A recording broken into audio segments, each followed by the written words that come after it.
ఒక చిన్న ప్రశ్న, చాలా ఈజీ ప్రశ్న. అది ఎవరైనా చెప్పచ్చు. మన విరోధి ఎవరు? సాతాను కదా, చాలా క్లియర్ అది. అపవాది, సాతాను, అపవాది. కానీ మనం ఎప్పుడు కూడా మన పక్క మతస్థులని విరోధి అనుకుంటూ ఉంటాం, అవునా? తెలియకుండానే మనకు ద్వేషం పెరుగుతూ ఉంటుంది, అవునా కదా?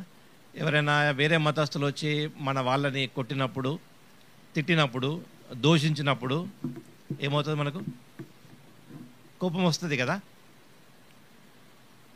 కోపము రావచ్చా, రావద్దా? రాకూడదు కదా. మనకు తెలియకుండానే అపవాది ఏం చేస్తున్నాడు? మనలో ఎటువంటి క్యారెక్టర్ నింపుతున్నాడు?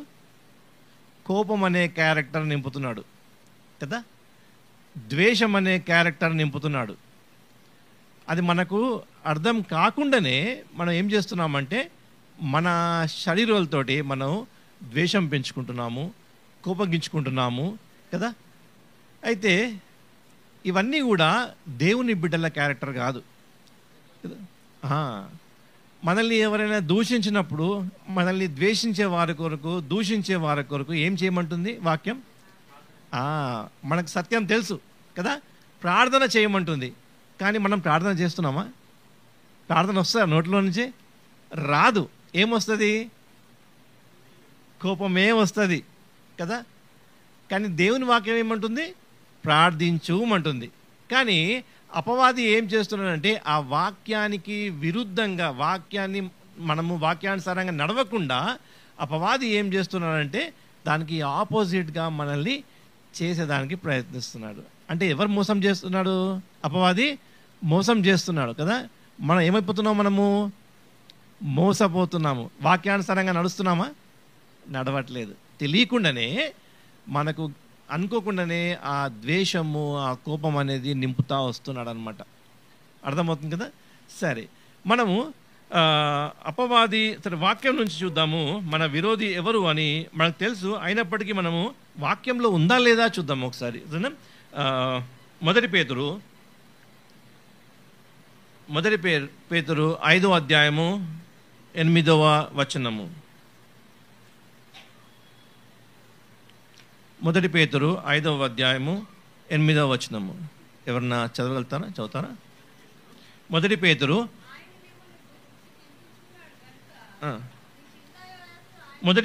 5వ అధ్యాయము 8వ వచనం.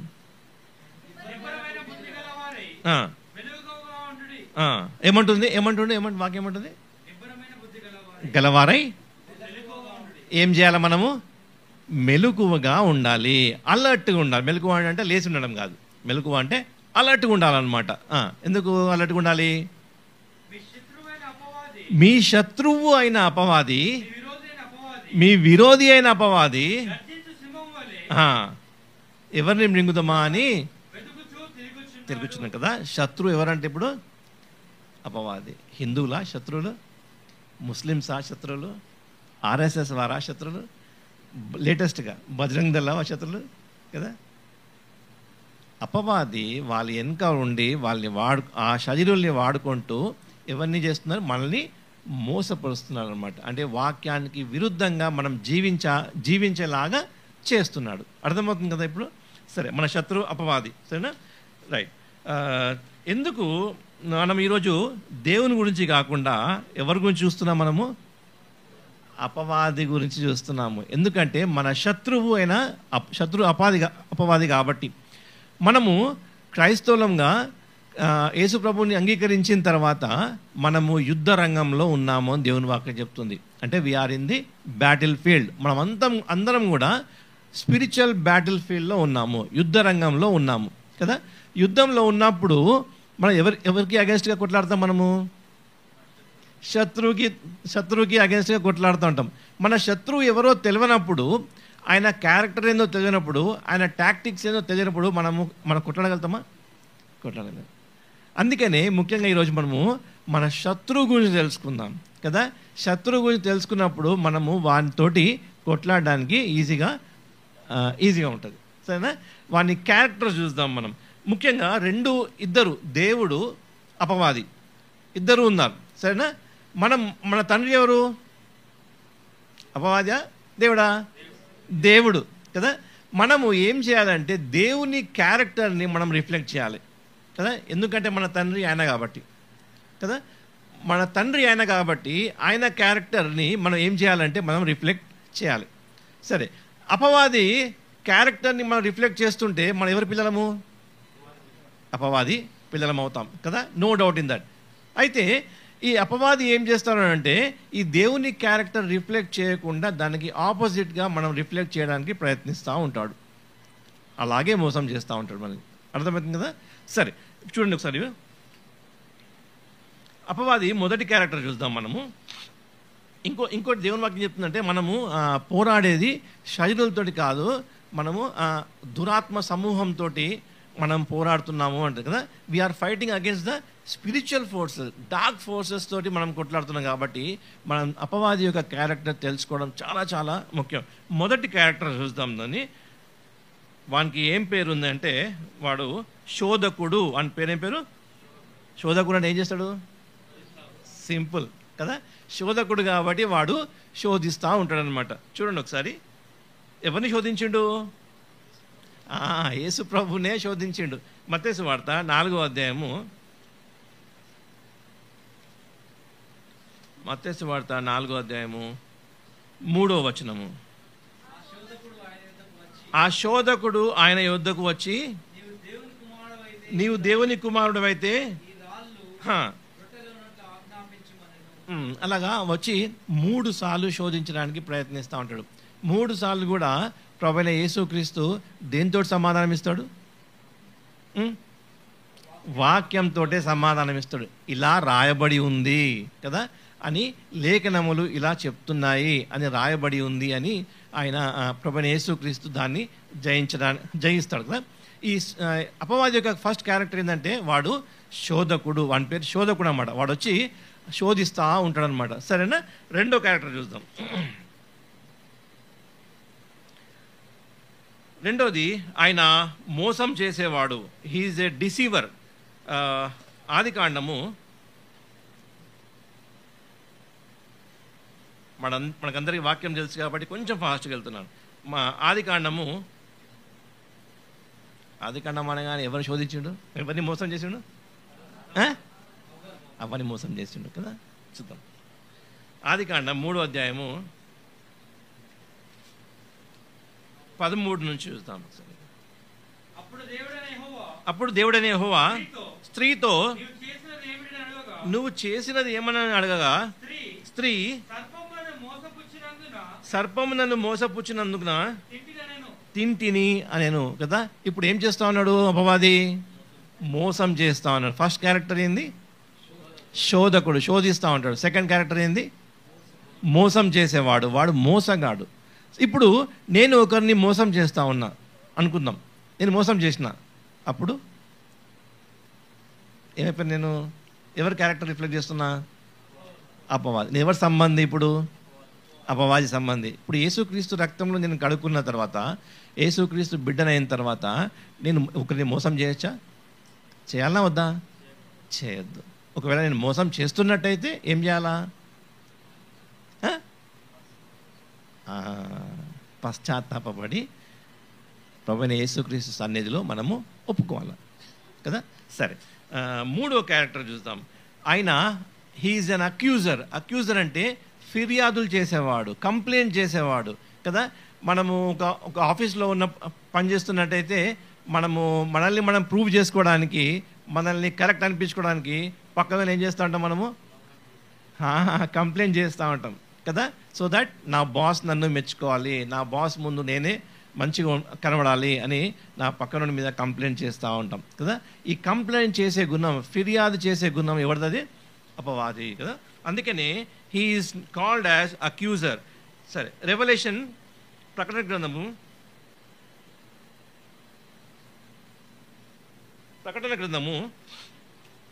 12వ అధ్యాయము 10వ వచనం. ఎవరిని కంప్లైంట్ చేస్తున్నట?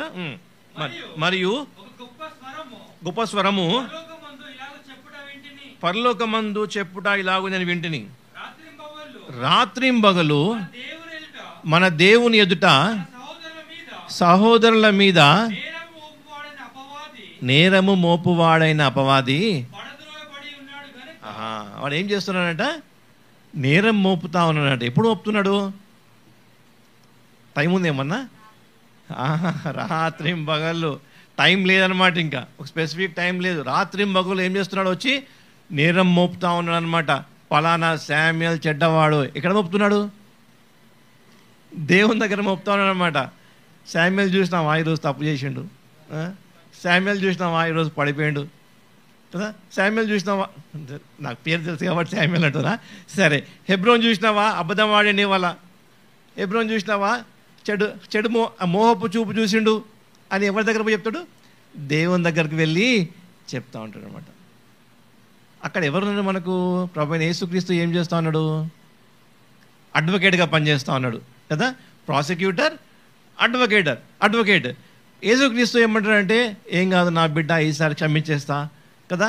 ఒప్పుకున్నట్టయితే క్షమించేసి మళ్ళీ ఏం చేస్తాడు అనమాట? మళ్ళీ సెట్ చేసుకుంటూ ఉంటాడు.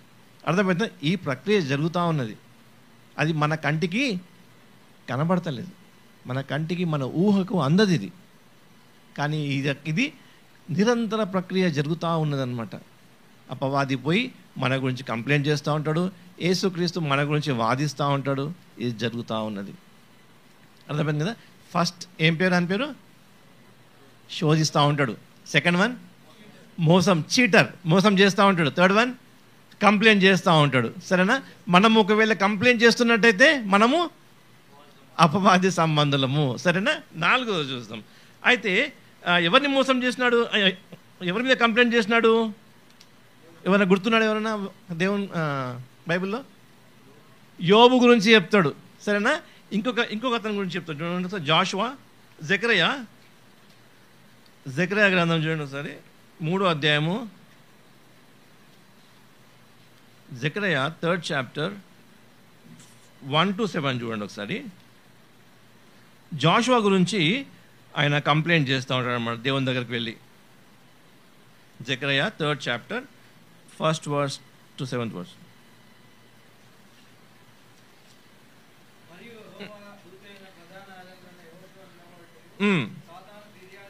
సాతాను ఫిర్యాది అయి అతని కుడిపార్శ్వమున నిలబడతయు అతను నాకు కనపరచెను. సాతాను యెహోవా నిన్ను గద్దించును.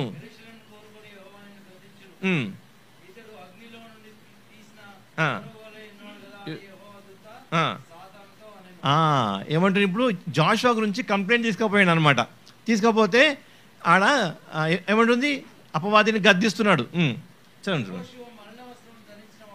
యెహోషువ మలిన వస్త్రములు ధరించిన వాడై దూత సముఖములో నిలబడిన ఉండగా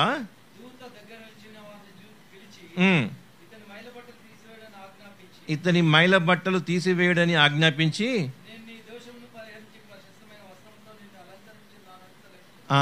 ఈయన వస్త్రములు అంతా మైలబట్టి ఉన్నాయి అంటే ఈయన పాపంతో నిండి ఉన్నాడు అని సాతాను పోయి కంప్లైంట్ చేస్తున్నమాట. అయితే దేవుడు ఏమంటున్నాడు? ఈయన మైల బట్టలు తీసేసి మళ్ళీ ఫ్రెష్ బట్టలు ఇచ్చేసాయి కదా. ఇది జరుగుతూ ఉన్నది. హీఈస్ ఏ కంప్లైంట్. అంటే ఆయన కంప్లైంట్ చేసేవాడు అనమాట. 4వది చూద్దాం. యోహాను సువార్త 8వ అధ్యాయము 44వ వచనం.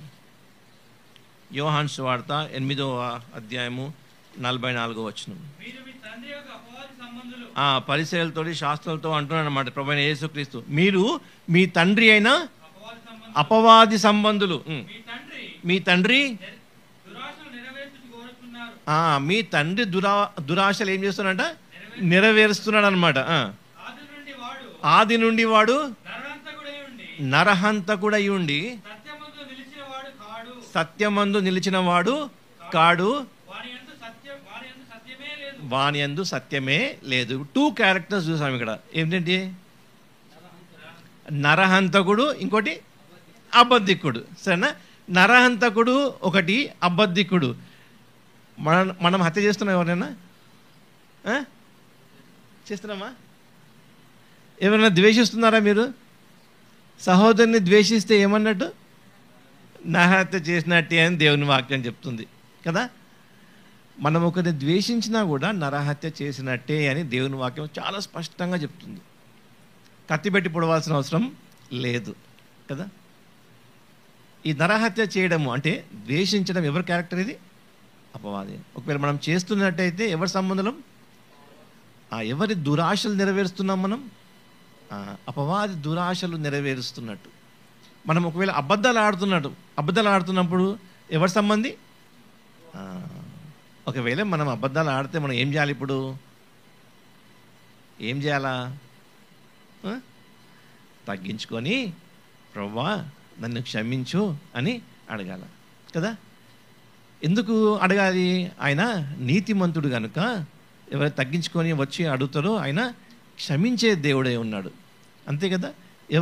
ఎవరి అతిక్రమలు వాడు కప్పుకుంటే, దోషములు కప్పుకుంటే దేవునికి ఇష్టము లేదు. ఎవరైతే ఒప్పుకొని దాన్ని విడిచిపెడతారో వారు కనికరం పొందుతారు కదా. అర్థమవుతుంది కదా. సరే, లాస్ట్ క్యారెక్టర్ మనం చూసాం కదా, నరహంతకుడు 1 యోహానులో ఉంటుంది చూడండి ఒకసారి. 1 యోహాను 3వ అధ్యాయము, 1 యోహాను 1 John 3rd chapter 10th verse 10th నుంచి దేవుని పిల్లలెవరో అపవాది పిల్లలెవరో క్లియర్ అయిపోతుంది అనమాట. నీతిని జరిగించని ప్రతివాడు, తన సహోదరుని ప్రేమింపని ప్రతివాడు దేవుని సంబంధులు కారు. మనం దేవుని మోసం చేయగలుగుతామా? చేయలేం కదా. మనల్ని మనం మోసం చేసుకోగలుగుతాం కానీ పక్కనని మోసం చేయగలుగుతాం కానీ దేవుని మనము మోసం చేయలేము. ఎందుకంటే వాక్యం చాలా స్పష్టంగా రాసి ఉంది. మన సహోదరుని ప్రేమింపని ప్రతివాడు ఎవరి సంబంధి కాదంట? దేవుని సంబంధి కానే కాడు. చూడండి ఇంకొంచెం ముందుకు, 12th verse. మనము కయ్యను వంటి వారమై ఉండరాదు, వాడు దుష్టుని సంబంధి అయి తన సహోదరిని చంపెను కదా. కయ్యను ఎవరి సంబంధం అంటే ఇప్పుడు దుష్టుని సంబంధి. అందుకనే వాడు ఏం చేశాడంటే వాడి తమ్ముడిని ద్వేషించి అని చంపే వరకు తీసుకొచ్చిండు. అర్థమవుతుంది కదా. రైట్. ఒకవేళ దేవుడు ఆదాము దగ్గరకు వచ్చి ఏమంటాడు? ఆదాము, నేను నీకు ఆజ్ఞాపించింది నువ్వు అంటే పండు తినొద్దన్న కదా, ఆజ్ఞ ఇచ్చిన కదా, నువ్వు ఎందుకు తిన్నావు అన్నప్పుడు ఆదా ఏం చేయాలా? ఏం చేసి ఉంటే బాగుంటుండే? అరే దేవా, సారీ, తప్పు చేసినా, నన్ను క్షమించు అని అనాలి, అంతే కదా. ఏం చేసిండు? నేను కాదు, పక్కన అవ్వ చేసింది. అవ్వ దగ్గరకు వచ్చి అడగాని, ఏం చేసినావు అవ్వ నువ్వు అంటే, అయ్యో దేవా నన్ను క్షమించు అంటే సెట్ అయిపోతుండే, స్టోరీ డిఫరెంట్ ఉంటుండేమో. అవ్వ ఏం చేసింది? నేను పక్కన అని. అర్థమవుతుంది కదా. కయ్యన్ దగ్గరకు వచ్చి, ఏడి నీ తమ్ముడు ఏడి, నీ తమ్ముడు రక్తం నాకు మొరబెడుతుంది అన్నప్పుడు కయ్యన్ ఏం చేయాలా? ఏం చేస్తుంటే బాగుంటుండే? దేవా నేను ఏదో అయిపోయింది, పొరపాటు అయిపోయింది, నన్ను క్షమించు అని అడిగితే స్టోరీ డిఫరెంట్ ఉంటుండే కదా. నేను నా తమ్ముని కావాలి వాడినా అని ఉల్టా ప్రశ్నించిండు. దేవుని సంబంధి అయిన పిల్లలారా, ఇప్పుడు కూడా ఒకవేళ మనం తప్పులో ఉంటే, ఏదైనా తప్పు చేసినట్టయితే మానవులం కదా, పడిపోతూ ఉంటాం. ఒకవేళ మనలో ఏదైనా తప్పు ఉంటే మనం ఏం చేయాలి? ఇప్పుడు దేవుని దగ్గరకు వచ్చి, దేవా నన్ను క్షమించు, తప్పు అయిపోయింది నాకు అనగానే దేవుడు ప్రేమతోటి ఆయన హత్తుకొని మన పాపాలన్నీ మళ్ళీ కడిగి మళ్ళీ సెట్ చేస్తాడు కదా. సుంకరి ఏం చేసిన ప్రార్థన? నేను పాపిని, నన్ను కరుణించు అని సుంకరి చేసిండు కదా. పరిసేవుడు ఏం చేసిండు? ఏం చేసి పరిసేవుడు? నేను నీ మందిరంలో పనిచేస్తా, నేను ఉపవాసం ఉంటా, దశం భాగం ఇస్తా, నేను చర్చ్ ఎల్డర్ని, నేను వాక్యం చెప్తా, వాక్యం చెప్పుడులో నేను దిట్టా, నాకున్నంత జ్ఞానము ఈ సిటీలో ఎవరికి లేదు కదా. ఎగ్జాంపుల్ చెప్తున్నా. అట్లా చెప్తే దేవుడు మెచ్చుకుంటాడా? కాదు. దేవా, నేను పాపిని, నన్ను క్షమించు, నేను తెలియక ఎన్నోసార్లు తప్పులు చేస్తున్నా, అబద్ధాలు ఆడుతున్నా, మన అపవాది దురాశలు నేను నెరవేరుస్తున్నా, నా సహోదరిని నేను ప్రేమిస్తలేను, ద్వేషిస్తున్నా, ఇవన్నీ మనం ఒప్పుకున్నట్టయితే దేవుడు క్షమించేవాడు. మన తండ్రి చాలా ప్రేమ గలవాడు. ఆయన ఎంత కోపం ఉందో, ఎంత ఉందో అంతకు మించి డబుల్ ప్రేమ గలడు. మళ్ళీ తిరిగి ఆయన చేర్చుకుంటాడు. సరేనా? రైట్. మనము అపవాది జయించడానికి కొన్ని విషయాలు తెలుసుకుందాం. మనము ఆయన అబద్ధికుడు కదా, సత్యం తెలుసుకోవాలా.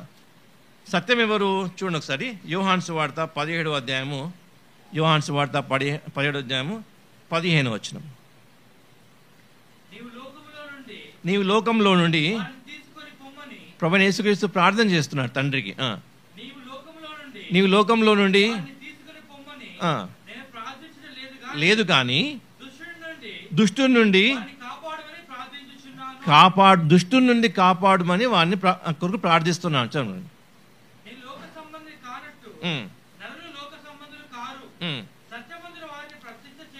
సత్యం, నీ వాక్యమే సత్యము. First thing we need to know the truth కదా. మనం సత్యం తెలిసినప్పుడు అబద్ధం ఏదో మనకు తెలిసిపోతుంది. సత్యం తెలియనప్పుడు ఆయన ఎన్ని అబద్ధాలు చెప్పినా సత్యమే అనుకుంటాం. అర్థమైంది కదా. ఇప్పుడు హెబ్రోన్ ఎంతమంది తెలుసు? నేను హెబ్రోన్ ఎంతమంది తెలుసు కదా. సత్యం తెలుసు కదా.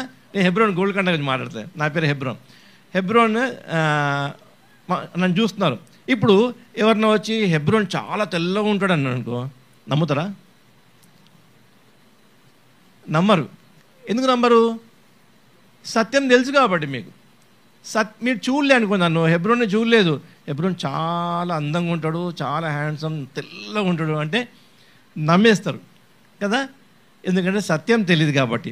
సత్యము ఎవరు సత్యం? నేనే సత్యము అని క్లెయిమ్ చేసుకుంది యేసుప్రభు కదా. ఆ యేసుప్రభు ఆయన వాక్యమే సత్యం కదా. ఈ వాక్యం ఎక్కడుంది? ఇప్పుడు సత్యం ఎక్కడుంది? మన చేతిలో ఉంది. ఆ రోజు శరీరధారిగా లోకానికి వచ్చినాడు. తర్వాత ఆ మాట ఇప్పుడు చేతిలో ఉంది కాబట్టి మనం అబద్ధాన్ని జయించాలి, అబద్ధాన్ని తెలుసుకోవాలి అంటే ముందు ఏం తెలుసుకోవాలా? సత్యం తెలుసుకోవాలా. సత్యం తెలుసుకోవాలంటే వాక్యం చదవాలా. వాక్యం చదవకపోతే మనకు సత్యము తెలియదు. వాక్యం చదవకుండా అన్ని జయిస్తా అంటే మాత్రం జయించలేదు. ప్రభువైన యేసుక్రీస్తు కూడా ఈ వాక్యం నుంచి ఎత్తపట్టి అపవాదిని జయించాడు కదా. First thing we need to know the truth. సత్యాన్ని తెలుసుకోవాలి. సత్యం తెలుసుకోవాలంటే ఈ వాక్యాన్ని చదవాలి. రెండోది చూద్దాం మనం. Finish up quickly. యోహాను సువార్త 8వ అధ్యాయము 31వ వచనం. ఆ సత్యాన్ని తెలుసుకున్నప్పుడు సత్యం ఏం చేస్తుందంటే మనల్ని స్వతంత్రులుగా చేస్తుంది కదా. Will become free.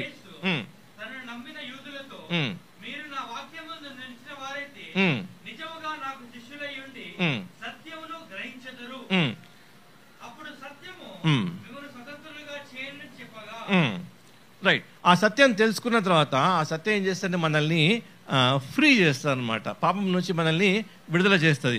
ఆ తెలుసుకున్న సత్యాన్ని మనం సెకండ్ స్టెప్ ఏం చేయాలంటే ఆ సత్యం మీద గట్టిగా నిలబడాలన్నమాట. ఆ స్థిరులయ్యే ఉండాలా. You need to stand firm on the truth. సరేనా? చూడండి ఒకసారి. గలతీయులకు రాసిన పత్రిక 5వ అధ్యాయము 1వ వచనం ఏమంటుంది దేవుని వాక్యము? గలతీ 5వ అధ్యాయము 1వ చేసి ఉన్నాడు కాబట్టి స్థిరులుగా నిలిచి మళ్ళీ దాస్యం అనే కాడి కింద చిక్కుకోవద్దు. ఎఫ్ఎస్సి గ్రంథం ఏమన్నా చూడండి సరే. ఎఫ్ఎస్సి 6:14. ఎఫ్ఎస్సి 6:14.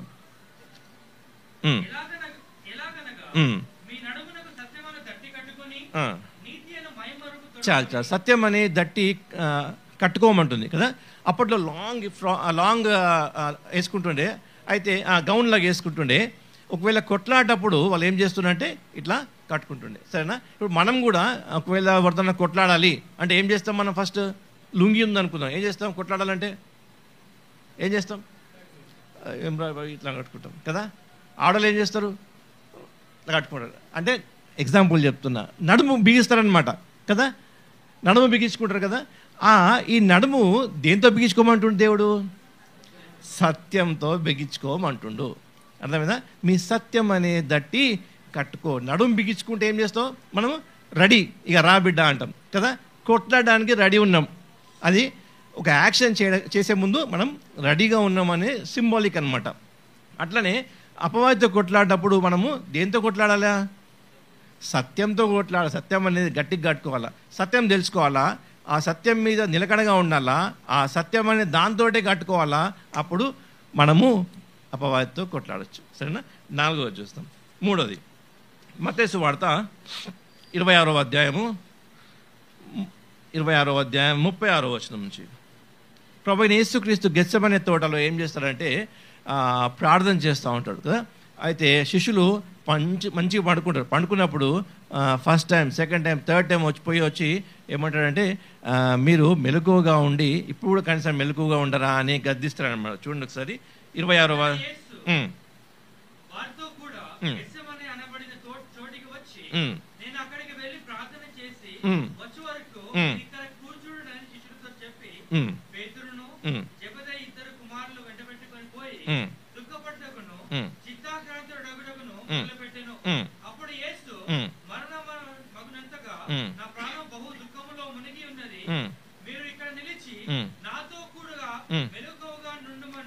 నాతో కూడా మెలుగుగా ఉండుమని ఏం చేయాలి? ఇప్పుడు వీళ్ళు మెలుగుగా ఉండాలా. ఏం చేసిండ్రు?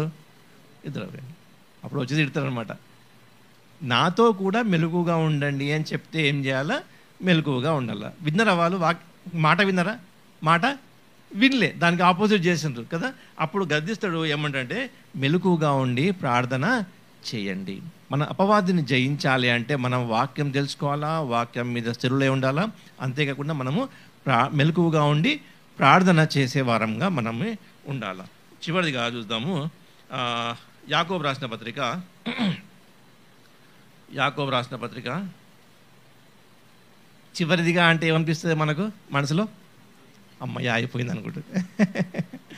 4వది అంటే ఏమనుకుంటాం మనము? అమ్మో ఇంకో 5 ఉందేమో బాబు అనుకుంటాం కదా. ఇది 4వ దినాలనా చివరి దినాలనా? సరే, చివరిదిగా యాకోబు రాసిన పత్రిక 4వ అధ్యాయము 7వ వచనం. 4వ అధ్యాయం 7వ వచనం.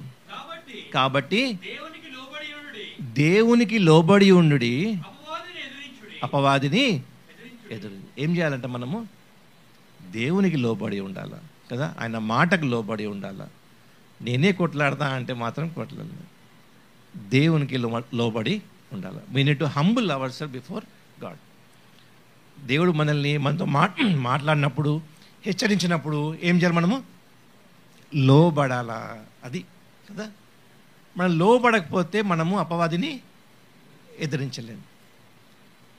శామ్యూయల్, నువ్వు ఈరోజు ప్రొద్దున అబద్ధం ఆడినావు నువ్వు అని దేవుడు నీతో మాట్లాడినప్పుడు ఏం చేయాలా? లోబడాలా కదా. దేవాదను క్షమించు. ఆదాం చేయలేదు, కయ్యను చేయలేదు కదా. లోబడి నన్ను క్షమించు అనాల. అప్పుడు ఏమవుతుంది? అపవాది ఏమవుతాడు? అపవాది వెళ్ళిపోతాడు. లేకపోతే ఆడనే ఉంటాడు. భలే చెప్పినావు శామ్యూయల్, నువ్వు అబద్ధం ఆడినావు, లోబడలేదు, వెరీ గుడ్ అంటాడు. We need to submit to God, then our devil will flee from us. సరేనా? మనం బలలోకి వెళ్ళక ముందు దేవుడు మనతో మాట్లాడినట్టయితే, ఏదైనా మన మనస్సాక్షి మనం గద్దించినట్టయితే కదా, ఎక్కడైనా మనం తప్పిపోయినట్టయితే అది మనము ఇప్పుడే సరి చేస్తున్నాం. ఎందుకు ఈ మాటలు అపవాది గురించి ధ్యానిస్తున్నాం అంటే, I will close it of 2 minutes. ఎందుకు మనం ధ్యానిస్తున్నాం అపవాది గురించి అంటే, ఆడు మోసగాడు. ఇంకా ఆయన రాకడ, దేవుని రాకడ సమీపించి ఉంది అని మనం వింటా ఉన్నాం కదా. తలుపు దగ్గరనే ఉన్నాడు అని మనం వింటా ఉన్నాం. అంత్యదినాల్లో మొదటి సూచన ఏం చెప్పిందంటే, చూడండి ఒకసారి, మత్తయి సువార్త 24వ అధ్యాయము, మత్తయి సువార్త 24వ అధ్యాయము 3వ వచనం. ఆయన అంటే ఎవరు? యేసుక్రీస్తు. ఆయన ఒలివ కొండ మీద కూర్చొని ఉన్నప్పుడు శిష్యులు ఆయన యొద్దకు వచ్చి ఏకాంతముగా వచ్చి, ఇవి ఎప్పుడు జరుగును? నీ రాకడకును ఈ యుగ సమాప్తికి సూచనలేవి మాతో చెప్పుమని అడగగా, యేసు ఫస్ట్ ఆన్సర్ ఇస్తున్నాడు చూడండి. ఎట్లా ఏమన్నాడు? ఎవడును మిమ్మల్ని మోసపరచకుండా చూసుకొనుడి. సరేనా? మనల్ని ఎవరు కూడా మోసం చేయకుండా చూసుకోవాలా. ఎందుకంటే మోసగాడు అపవాది మనల్ని మోసం చేయాలని, మనల్ని దేవుని నుంచి దూరం చేయాలని, మన రక్షణ నుంచి మనం కోల్పోవాలని, ఆయనతో పాటు అంటే నరకానికి మనల్ని తీసుకుపోవాలని ప్రయత్నిస్తూ ఉన్నాడు అనమాట. ఆయన పనే మోసం చేయటం కదా. మనల్ని పడద్రోయాలని ఆయన ప్రయత్నిస్తూ ఉన్నాడు. అంత్య దినాల్లో ఉన్న మనం ఎవరు కూడా మనల్ని మోసం చేయకుండా ఉండాలని